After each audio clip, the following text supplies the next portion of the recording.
پہلی چیزوں کو پہلے رکھیں، put first things first، بلکہ تم پہلے اس کی بادشاہی اور اس کی راست بازی کی تلاش کرو، تو یہ سب چیزیں بھی تم کو مل جائیں گی۔ متی رسول کی معرفت انجیلی بیان 6 باب 33ویں آیت۔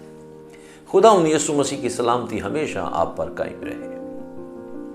عزیزو، یسوع مسیح ایک اچھا چوپان ہے، وہ اپنے پیچھے آنے والوں یا سامعین سے سچائی کو کبھی نہیں چھپاتا۔ یوحنا رسول کی معرفت انجیلی بیان 14واں باب 6 آیت۔ یسوع نے اس سے کہا، راہ، حق اور زندگی میں ہوں، کوئی میرے وسیلہ کے بغیر باپ کے پاس نہیں آتا۔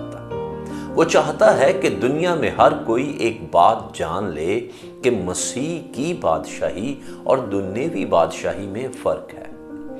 اگر آپ نے یسوع مسیح کی پیروی کرنے کا فیصلہ کر لیا ہے تو یسوع مسیح کے فارمولے کو بھی اپنی زندگی بہتر بنانے کے لیے استعمال کریں۔ اس کا فارمولہ چیزوں کو صحیح تناظر میں رکھنا ہے۔ عزیزو، دنیا دار لوگ صرف اس چیز کی تلاش کرتے ہیں جو وہ کھائیں، پئیں اور پہنیں، لیکن جنہوں نے یسوع مسیح کی پیروی کرنے کا فیصلہ کر لیا ہے انہیں اس راستے پر نہیں جانا چاہیے۔ یسوع مسیح کے شاگردوں یا پیروکاروں کو سب سے پہلے خدا کی بادشاہی کی تلاش کرنی چاہیے، اور باقی تمام ضروریات زندگی خود بخود شامل ہوتی جائیں گی۔ لوکا طبیب کی معرفت انجیلی بیان اس کا 12واں باب اور اس کی 29ویں آیت سے 31ویں آیت تک، اور تم اس کی تلاش میں نہ رہو کہ کیا کھائیں گے اور کیا پئیں گے، اور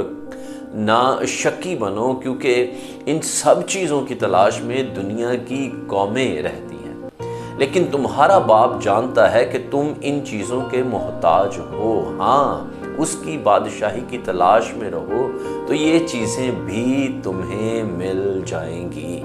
ہمارے خدا یسوع مسیح کی کلیسیا زمین پر خدا کی بادشاہی ہے، لہٰذا اس کی بادشاہی کے لیے محنت کریں، یعنی چرچ کی فلاح و بہبود اور خداوند یسوع مسیح کی خوشخبری کو فروغ دیں، کمزوروں کی دیکھ بھال کریں، اپنے ارد گرد لوگوں سے محبت کریں، اور آپ کی تمام ضروریات پوری کی جائیں گی۔ ہاللیلویہ۔ پہلی چیزوں کو پہلے رکھیں۔ عزیزو، اگر آپ ان پیغامات سے برکت پا رہے ہیں تو برائے مہربانی دوسروں کو بھی اس برکت کا حصہ بنائیں، شیئر کریں اور سبسکرائب بھی کریں، اور اپنے عزیز و کاروں کو بھی اس کے بارے میں بتائیں۔ آپ اپنی رائے اور دعا یا درخواست بھی ضرور بھیجیں۔ شکریہ۔ خدا آپ کو برکت